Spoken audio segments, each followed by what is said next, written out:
Votre attention s'il vous plaît. Cet élément est en français. Contactez-nous pour savoir s'il est aussi disponible en la langue de votre préférence. Veuillez aussi noter qu'il est en audio uniquement, dépourvu de ce fait d'image originaire. À présent, nous vous convions à suivre, depuis christequality.com et évangile-éternel.com, la rubrique Bible mot à mot, ou l'explication prophétique de toute la Bible, livre par livre, chapitre par chapitre, verset par verset, mot à mot. Elle est présentée aujourd'hui par L'homme de Dieu, le bien-aimé, le docteur Télémou Bouyeyi. Recherchez-vous les enseignements du docteur Télémou Bouyeyi? Allez sur christequality.com/télémoubouyeyi.html. Les enseignements sont disponibles en texte, audio et vidéo.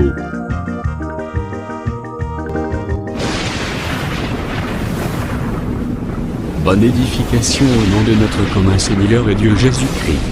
Amen. Nous sommes toujours en train de parler sur l'Apocalypse chapitre 2, sur les 7 églises d'Asie. Je commence avec la lecture. Écrit à l'ange de l'église d'Éphèse, voici ce qu'il dit. Celui qui tient les 7 étoiles dans sa main droite, celui qui marche au milieu de ses chandeliers. Je connais tes œuvres, ton travail et ta persévérance. Je sais que tu ne peux supporter les méchants, que tu as éprouvé ceux qui se disent apôtres, qui ne le sont pas, et que tu les as trouvés menteurs. Que tu as de la persévérance, que tu as souffert à cause de mon nom, et que tu ne t'es point lassé. Mais ce que j'ai contre toi, c'est que tu as abandonné ton premier amour. Souviens-toi donc d'où tu es tombé, répands-toi et pratique les premières œuvres.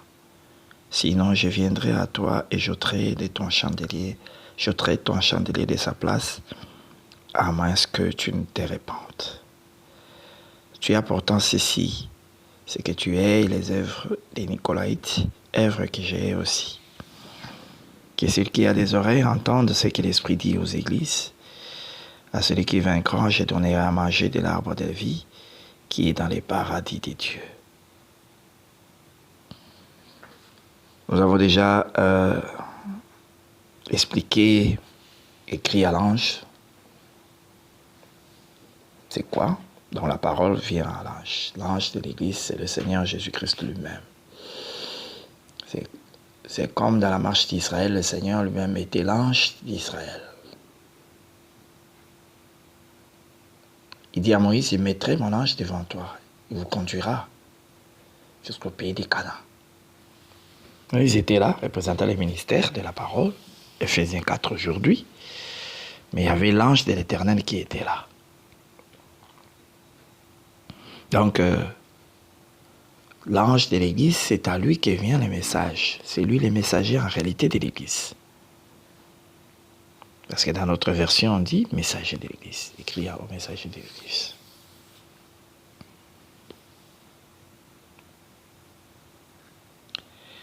Et il dit ceci. Je connais tes œuvres, ton travail et ta persévérance. Je sais que tu ne peux supporter les méchants, que tu as éprouvé ceux qui se disent apôtres et qui ne le sont pas, et que tu les as trouvés menteurs.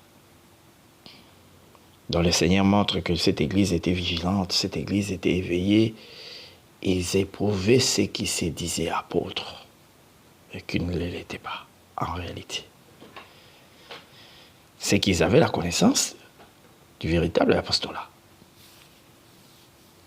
Et quand ils ont essayé de jauger ceux qui se disaient apôtres et leurs œuvres, leurs messages, ils ont vu que leurs œuvres, leurs messages ne se mariaient pas avec l'écriture, avec la doctrine du Seigneur.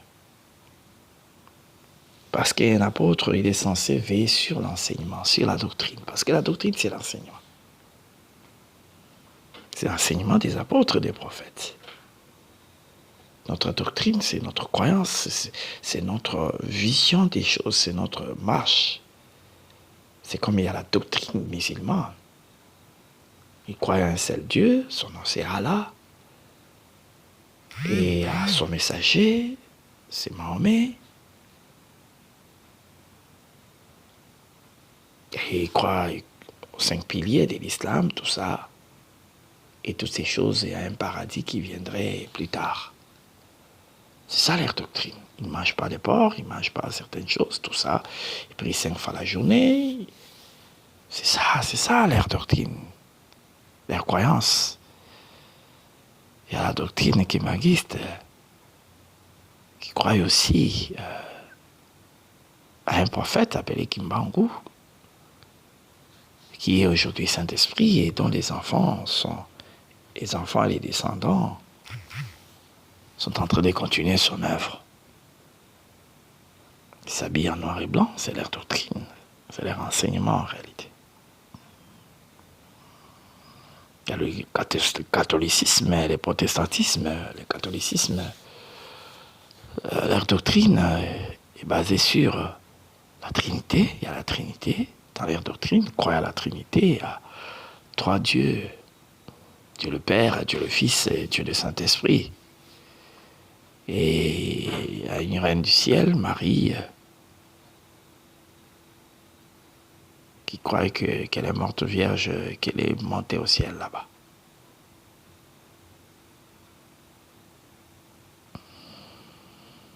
Donc c'est elle est là-bas au ciel déjà et elle doit intercéder pour nous. Ça c'est purement diabolique.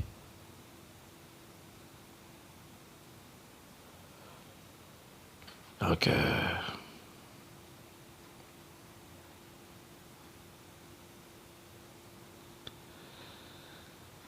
il y a les protestants, ils ont un pasteur, tout ça, toutes ces choses-là, les diaconesses, ainsi de suite. Et aussi croire à la Trinité, les baptêmes au nom du Père, du Fils et du Saint-Esprit. Et pour eux, la femme peut prêcher, tout ça.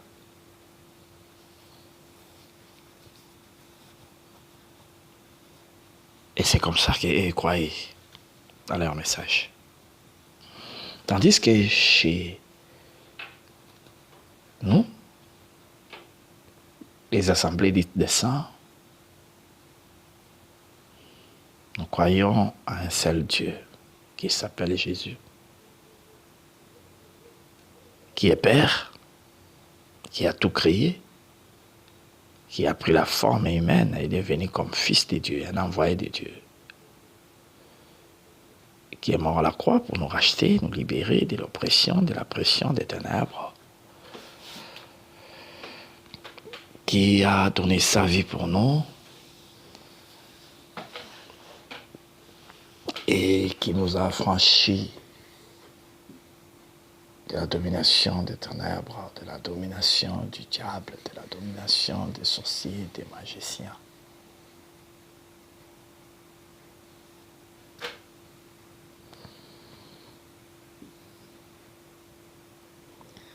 Donc nous croyons à ces dieux grands, redoutables, glorieux et élevés au-dessus de toutes choses qui s'appellent Jésus. Nous croyons aussi que la femme ne peut pas prêcher, ni prendre l'autorité sur l'homme. Nous croyons au ministère, il y en a 5, il n'y a pas 6, il n'y a pas un ministre qui est au-dessus des autres. Il n'y a pas un prophète majeur que tout le monde doit écouter. C'est lui la bouche autorisée. C'est seulement lui que Dieu a parlé. Les autres doivent l'entendre et répéter ce qu'il a dit. Ça, c'est la doctrine des branhamistes. À chaque temps, il y a toujours un messager. À chaque temps, il y a un messager. Et pour ce dernier temps, il y a un messager qui s'appelle William Branham, dont le monde entier doit écouter pour aller au ciel.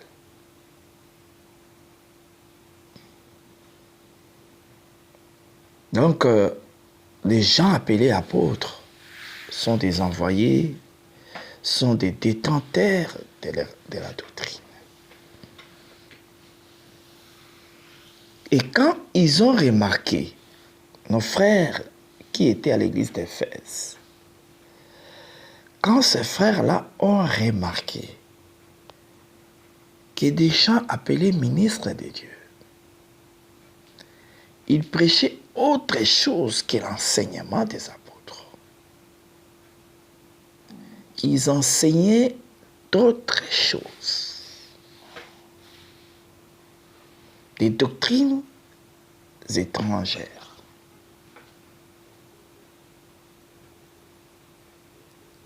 Ils ont compris que non, ces gens-là sont des faux apôtres. Et vous allez remarquer, même Paul le dit dans 2 Corinthiens, chapitre 11. Il dit ceci, lisons un peu ces versets. 2 Corinthiens, chapitre 11e. Qu'est-ce que Paul dit?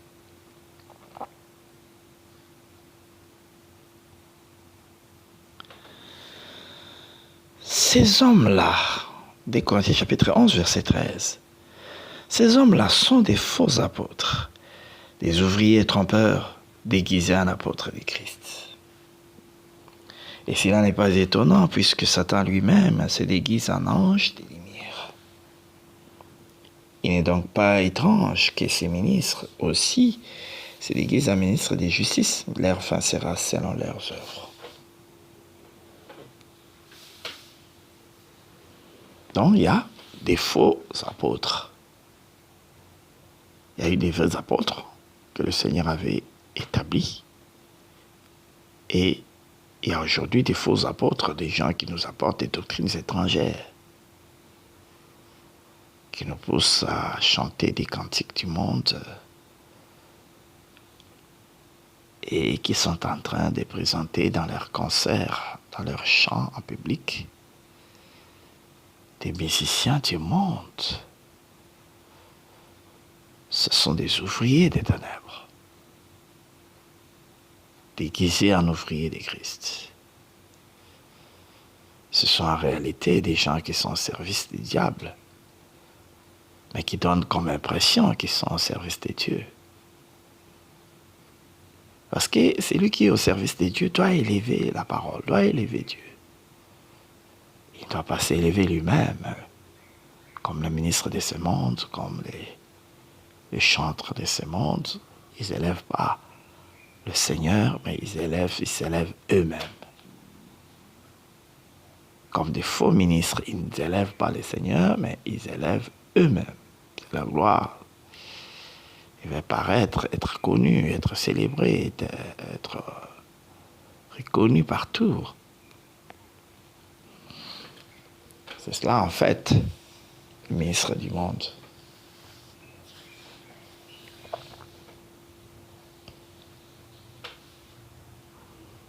Donc, c'est un peu dans ce sens-là. C'est un peu dans ce sens-là, les ministres du monde. Des faux ministres. Le Seigneur avait dit déjà, il avait prédit ça dans Matthieu chapitre 24. Plusieurs faux serviteurs, faux prophètes s'élèveront. Des faux Christ. C'est-à-dire des faux rois. Qui viendront avec des faux messages. Les faux messages, ce sont des messages qui contredisent les Écritures. La chose la plus simple. Les faux messages contredisent l'Écriture. Tandis que des bons messages, ils confirment les Écritures. Et les gens ont éprouvé, parce que Jean dit ceci, ne mettez pas foi à tout esprit, mais éprouvez les esprits. Il faut éprouver les esprits. Cherchez à savoir si cet esprit qui est en train d'agir, c'est un esprit de Dieu ou un esprit du ténèbre.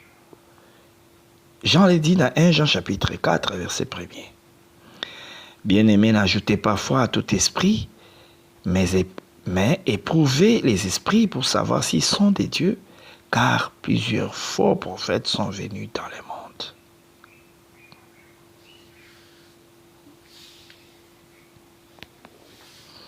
Donc, plusieurs faux prophètes.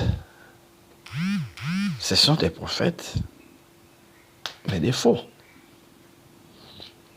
C'est-à-dire, ils n'annoncent pas la véritable parole, la véritable lumière. Ils ne présentent pas la véritable lumière, l'évangile.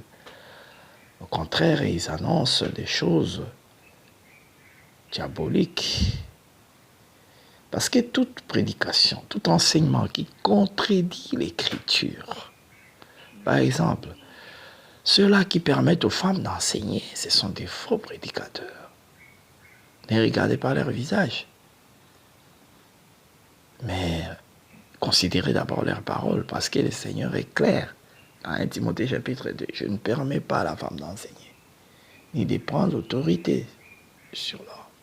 Je ne permets pas. Et quand ils permettent les femmes d'enseigner, c'est-à-dire, ils sont faux. Les faux est celui qui contredit la vérité. Celui qui contredit la vérité, c'est le faux. Tandis que le vrai, c'est celui qui dit la vérité. Celui qui se conforme à la vérité, à la véritable enseignement, à la véritable doctrine.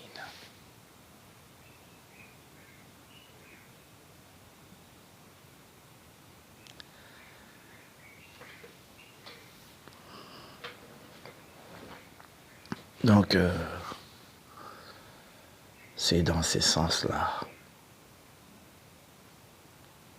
les vrais et les faux.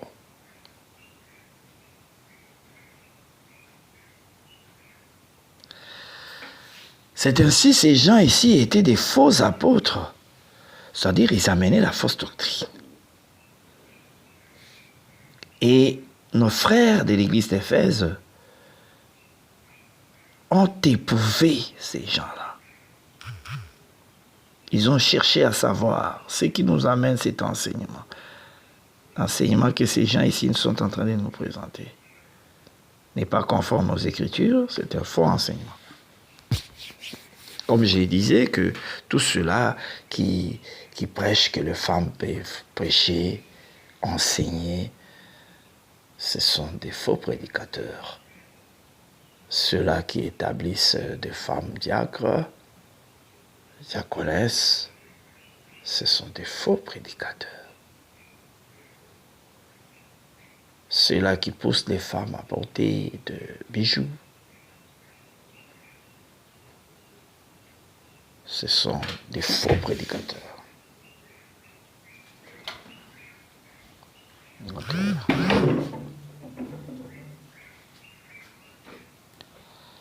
Et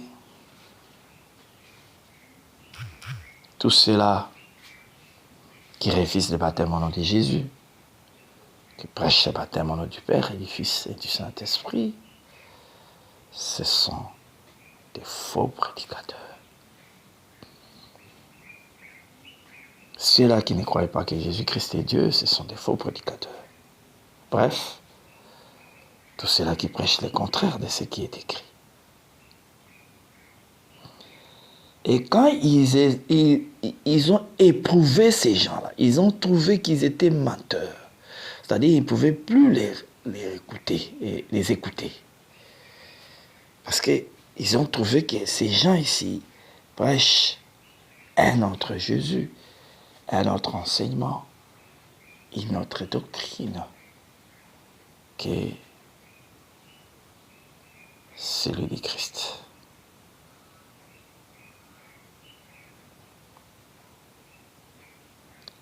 Et le Seigneur ajoute encore en disant que tu as de la persévérance, que tu as souffert à cause de mon nom et que tu ne t'es point lassé.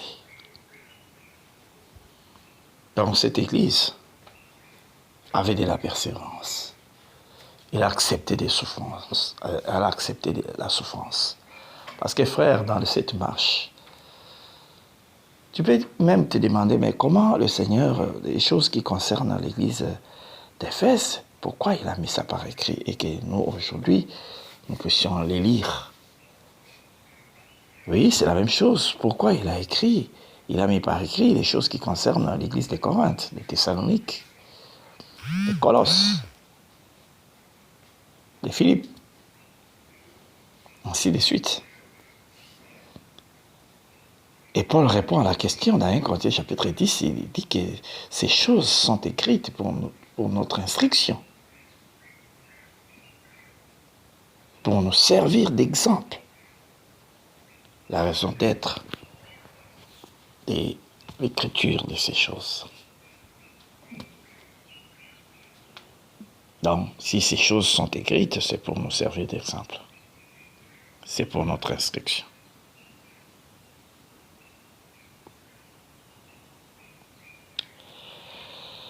C'est ainsi, il présente que cette église avait de la persévérance. Il gardait la parole, il gardait l'enseignement, parce qu'il faut garder l'enseignement jusqu'à la fin. C'est ça la persévérance, garder la doctrine jusqu'à la fin. Tu ne peux pas garder la doctrine pendant un temps et après un temps, tu abandonnes ça. Tu vas garder l'enseignement jusqu'à la fin de tes jours sur la terre. C'est ça la persévérance. Rester ferme, rester constant, rester attaché toujours à cette parole de l'Évangile. Rester ferme et constant, attaché à cette parole de l'Évangile jusqu'à la fin des temps. Jusqu'à la fin des temps.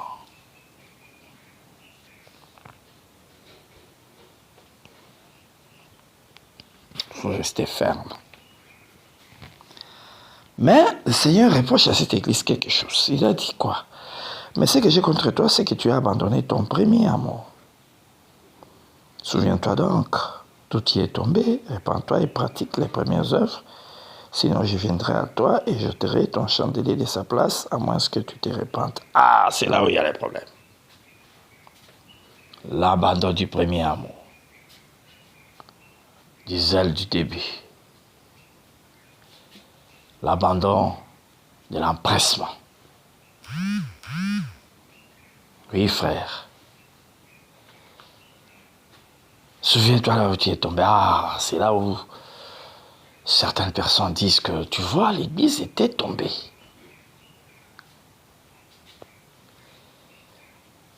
L'église ne peut pas tomber parce que le Seigneur a signé sur cette pierre, je bâtirai mon église. Les portes de la mort et du séjour des morts ne prévaudront jamais sur cette église. L'église, c'est une maison qui est bâtie sur les rocs. La maison bâtie sur les rocs, c'est-à-dire, ne peut connaître la chute quand bien même le vent et les torrents s'abattront sur cette maison-là.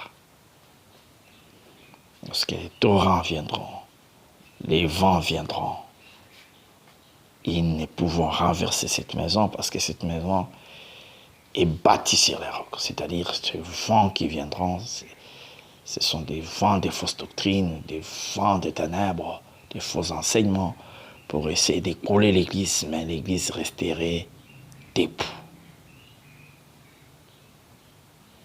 Dans la promesse concernant l'église doit rester debout.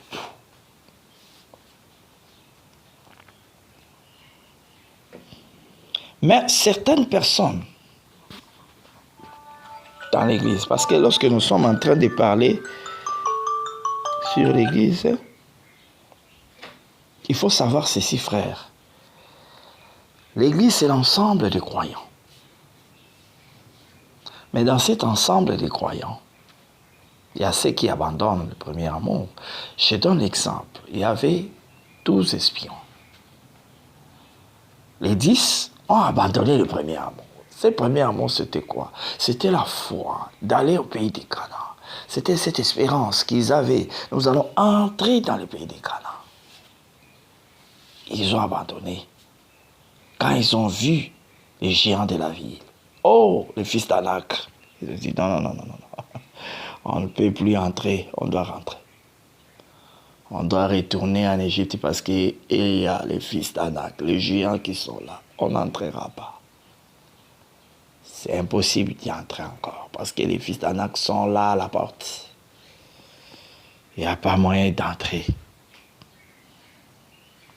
Mais dans cette assemblée, il y avait Josué et Caleb qui ont gardé l'enseignement.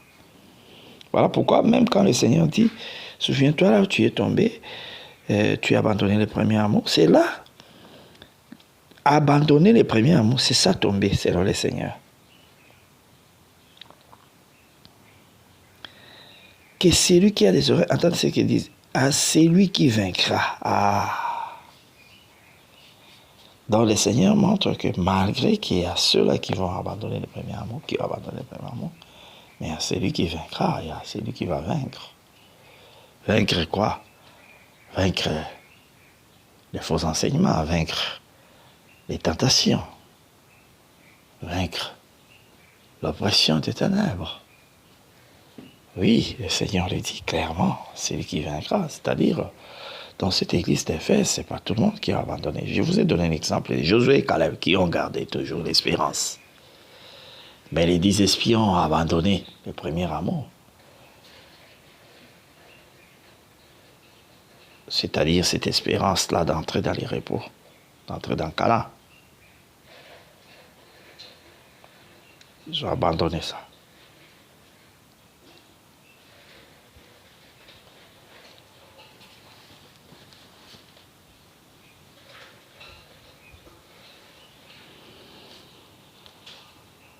Ils n'ont plus espéré entrer dans les pays des repos.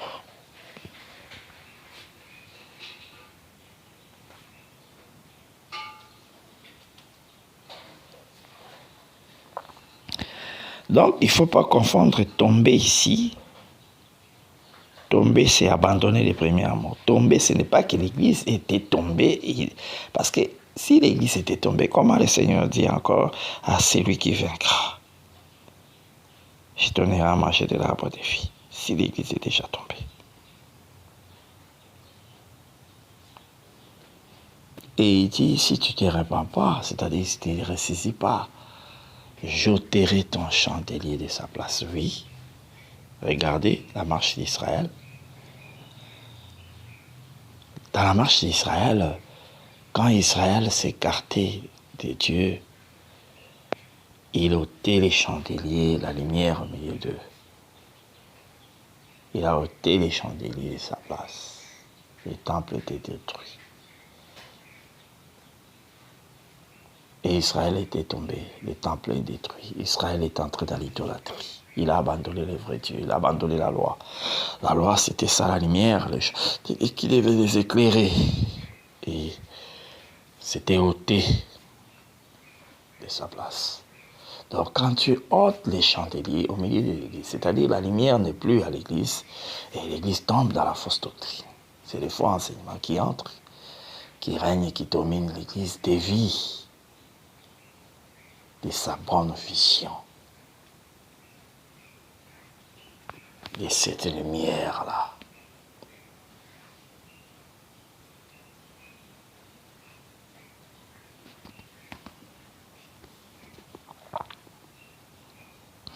Donc il abandonne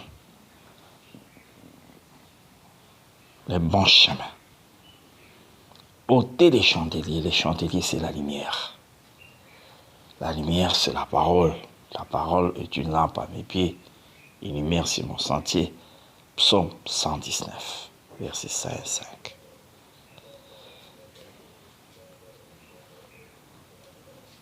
Donc, le chandelier dans l'église aussi, c'est le ministère de la parole.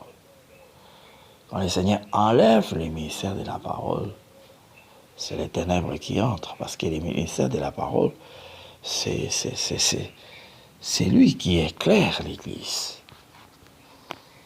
C'est lui qui enseigne l'église. C'est lui qui montre à l'église la voie à suivre.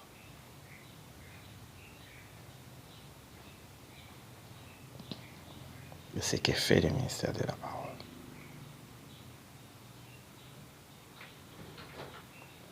Donc, quand le Seigneur parle de ôter les chandeliers, ôter les ministères. Et Israël est resté comme ça, dans les ténèbres. Les prophètes ne sont plus là. Parce que les prophètes étaient des chandeliers. Voilà pourquoi Israël, quand il a rejeté Jésus, le Seigneur a été ôté au milieu d'eux. Les chandeliers, Israël est tombé dans les ténèbres. Ils sont tombés dans les ténèbres.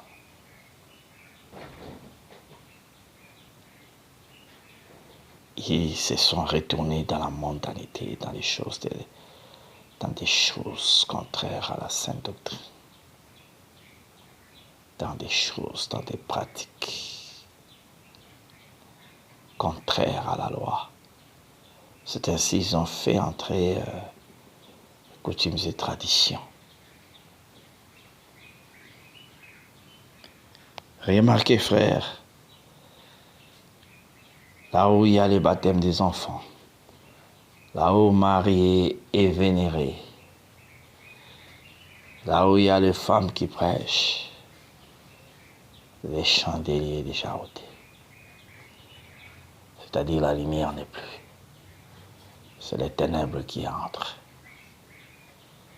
Mais dans l'église véritable, l'église du Seigneur, le peuple qui garde, dans l'église véritable, l'église du Seigneur, les chandeliers seront toujours à sa place tous les temps de la nuit. Parce que le Seigneur a donné des ombres, que tous les temps de la nuit, la lumière resterait toujours là, en train d'éclairer. Voilà pourquoi il dit, il est celui qui marche au milieu de ces chandeliers. C'est-à-dire, il veille sur la lumière, que la lumière ne quitte pas l'église.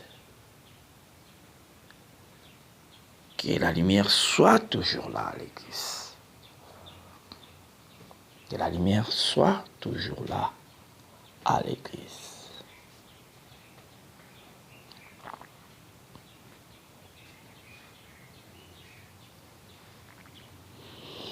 Donc, c'est un peu dans ce sens-là. C'est un peu dans ce sens-là.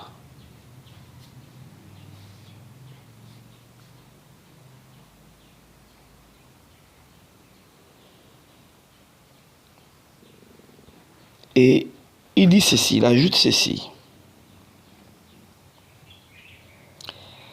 Souviens-toi donc d'où tu es tombé, répands-toi et pratique tes premières œuvres. Et être tombé, c'est abandonner les premiers amours. Sinon, je viendrai jeter ton chandelier de sa place à moins que tu t'aies répandu. Oui, tu as pourtant ceci, c'est que tu es les œuvres des Nicolaïtes, œuvres que j'ai aussi. Je vais expliquer à la prochaine séance les œuvres des Nicolaïtes. C'est ça signifie quoi?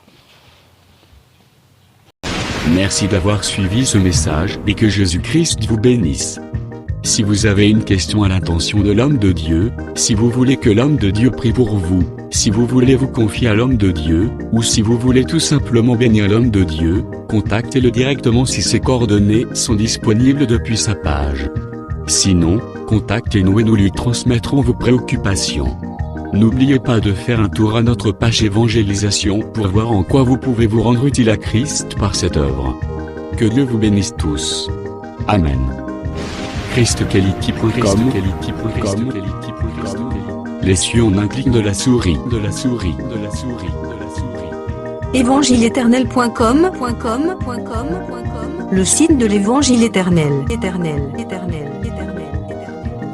Christ Equality Fondation, équilibrer la manne ramassée dans le désert de sorte que chacun ait un maire. Branchez-vous sur ChristEquality.com ou sur évangile-éternel.com et vous attendra au rendez-vous. La radio mondiale évangile-éternel.com, enseignement non-stop. La télé prophétique, évangile-éternel.com TV. Enseignement quantique et documentaire biblique. L'église virtuelle, assemblée et culte de prière des saints, en ligne et en direct.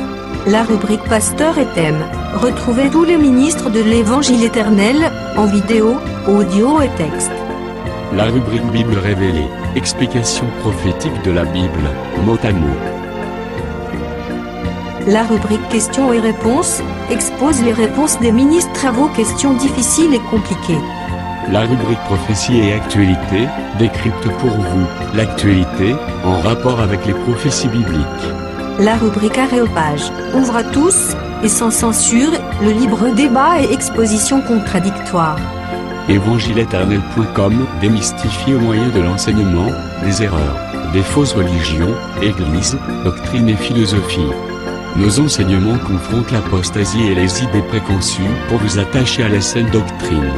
Vous y trouverez de l'exhortation, du réconfort spirituel et de l'incitation à vous sanctifier.